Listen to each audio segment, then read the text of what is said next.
diamonds and toads.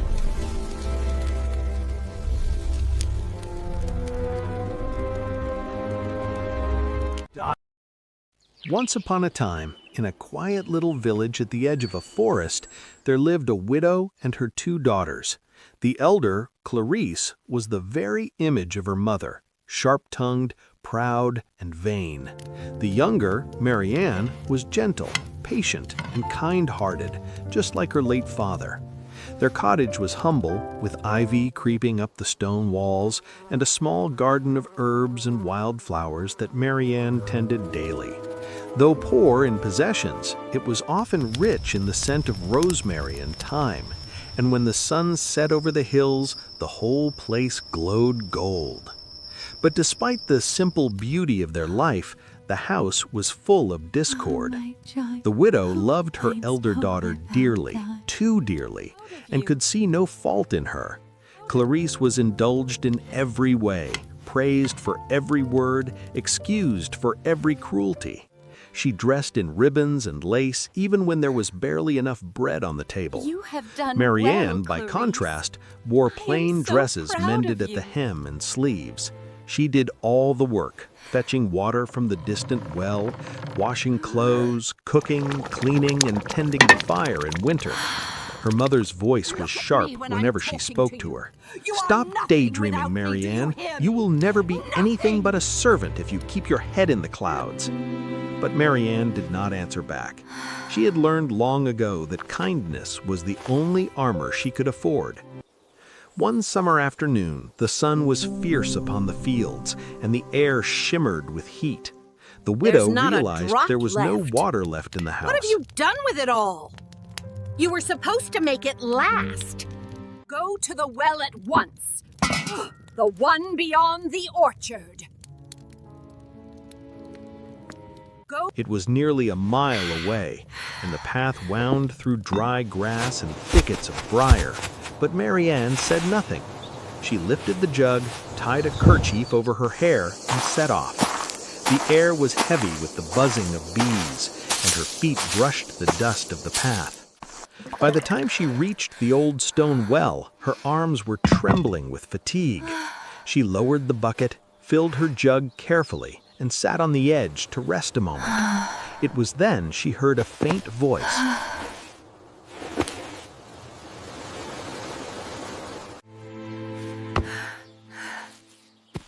Water. Finally found water. Might I trouble you for a drink of water? Of course, ma'am. "Of course, ma'am. You must be very much parched in this heat." Marianne set down her jug at once. She dipped her jug again, rinsed it clean, and drew fresh water from the well. Holding it carefully, she offered it to the old woman, who drank with slow, grateful sips. "You are too kind, my dear. Not many would serve a stranger so sweetly." "It's nothing, ma'am. You looked thirsty, and I was here." "It is not nothing, child. Few hearts are so pure that they do good without thought of reward." The old woman's eyes gleamed with something ancient and knowing. She straightened slowly, and in an instant her form shimmered and changed. She was no longer a beggar, but a fairy, glowing faintly as moonlight. "Oh, forgive me, I did not know." "You have done no wrong, child. You have shown a pure heart. From this day forth, every word you speak shall be a gift to the world." Every word you speak shall be a gift. Flowers and jewels shall fall. "Flowers and jewels shall fall from your lips, the mirror of your kindness, a gift from my heart. Each time you speak, from your lips shall fall a flower or a jewel, the outward sign of your goodness within. Go now and speak with care." Before Marianne could find words to thank her, the fairy had vanished like mist in sunlight. Still trembling, Marianne lifted her jug and hurried home. When she reached the cottage, her mother and sister were waiting, impatient and cross. "At last, did you fall asleep at the well? Give me that water." Oh, sorry, Mother. I am sorry to have troubled you. I only wish to help with the chores before the sun set completely. "Oh my goodness, diamonds, roses. Tell me, child, where did you get them?" Marianne stammered, and as she spoke, more jewels, pearls, sapphires, and delicate blooms fell from her lips. The floor sparkled with them. Clarice gasped. "Mother, she's Mother, bewitched." she's Bewitched? Nonsense! This is fortune smiling upon us. Marianne told the story as best she could, and with every gentle word more gems tumbled down. Her mother gathered them greedily in her apron, her mind racing with the riches they promised. When Marianne finished, her mother gripped Clarice's arm. "You must go to that well at once. Do exactly as your sister did, and we shall be twice as rich." You must go to that well at once! Clarice was not pleased by this idea. The thought of walking a mile in the sun and fetching water like a servant made her wrinkle her nose. But when she saw the pile of diamonds glittering on the table, she changed her mind. "Very well, if it will make you happy. Be polite. Speak kindly to any old woman you meet." Clarice muttered to herself the whole way. The dust clung to her shoes, and the heat made her flush with irritation. When she reached the well, she bent to fill her jug, but before she could lift it, a figure appeared beside her. It was again the fairy, though this time she looked not like a beggar, but like a beautiful princess. Clarice stared at her unimpressed. Might I kindly have a sip of water? I had it. I have not come here to serve strain. "You would deny water to one who thirsts? I would deny it to anyone who thinks me a servant. I came here for my own business, not yours." You shall be rewarded according to your heart.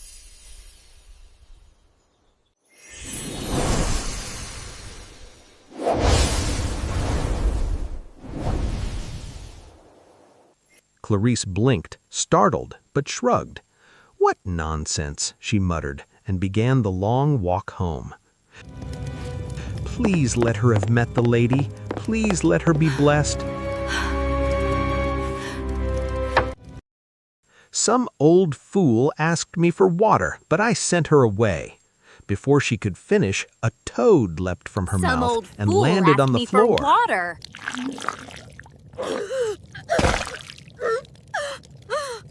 Then another and another.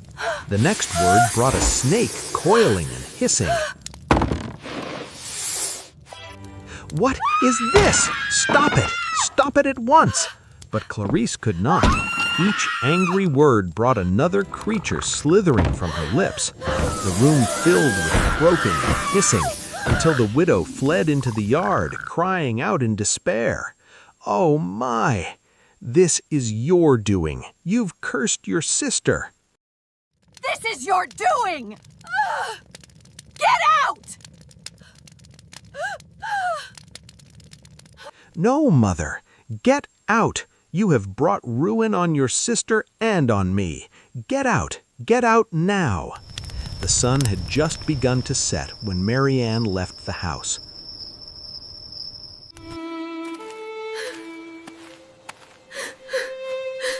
She walked toward the forest, her eyes wet with tears. But not far along the road, a carriage approached, a fine one, drawn by white horses and bearing the king's crest on its door. Inside sat the prince, returning from a hunt. When he saw the girl walking alone, he ordered the driver to stop. "Marianne, look at me. Are you hurt?" But I assure you, sir, I am And as she spoke, pearls and lilies fell from her mouth. What miracle is this? He stepped down from the carriage and spoke with her. Her voice was soft as bird song, and with every word she uttered, beauty itself seemed to take form around her. Petals on the breeze, jewels glinting in the light. The prince was utterly enchanted. "Come with me, my father must meet the maiden whose words are jewels." Marianne hesitated, but something in his eyes, honest and gentle, made her trust him. She climbed into the carriage and they rode to the royal palace. The king and queen received her in the grand hall, and when she curtsied and greeted them, diamonds rolled across the marble floor. The courtiers gasped, and the queen's eyes widened. The court erupted in whispers. "Such grace, such modesty! Surely heaven has blessed you. And what reward could be fitting for such virtue? If she will have me, father, let that be her reward." The king studied the girl for a long moment, then nodded. "So be it. A woman whose words bear flowers will surely make the kingdom bloom." And so Marianne became the prince's bride. Her wedding gown shimmered like moonlight, and wherever she spoke, blossoms scattered along her path. The people loved her for her kindness, her humility, and her radiant smile. Back in the village, things grew bleak. The widow, in her bitterness, found no comfort in her riches. The jewels she had gathered seemed dull and worthless now that her kind daughter was gone. What good are riches when joy itself has fled? As for Clarice, no one dared speak to her. The creatures that leapt from her mouth drove people away in fear and disgust. Even her mother at last Leave could this not house bear it. and never "You return." brought shame and misery on us both. Leave this house and never return." "Mother, please, why? Why must I suffer so?" Clarice fled into the woods, weeping and cursing, but every curse brought more toads and snakes. She wandered, friendless and unloved, until at last she vanished from the world.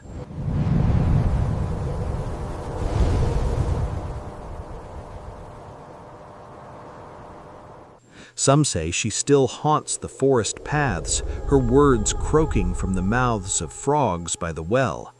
As for the widow, her greed turned to madness. "My treasures, my beautiful treasures!"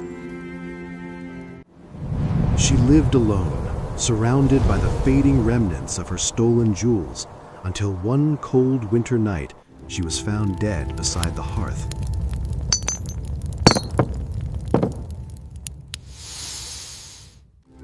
Years passed. Under the gentle reign of the prince and his fairy-born bride, the kingdom flourished. The poor were fed, the fields were tended, and the air of kindness seemed to ripple from the palace outward. You've changed this land, my love. Whenever the queen spoke, her words brought light and joy, as if the magic of her gift had spread beyond jewels and flowers to touch the hearts of all who heard her. Her children grew up in the same spirit, humble, generous, and wise.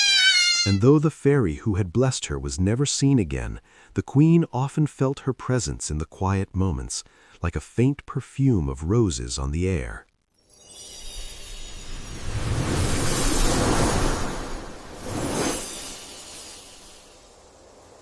True grace and kindness cost nothing, yet they make the world rich. Beauty fades and wealth crumbles, but a gentle heart will shine forever.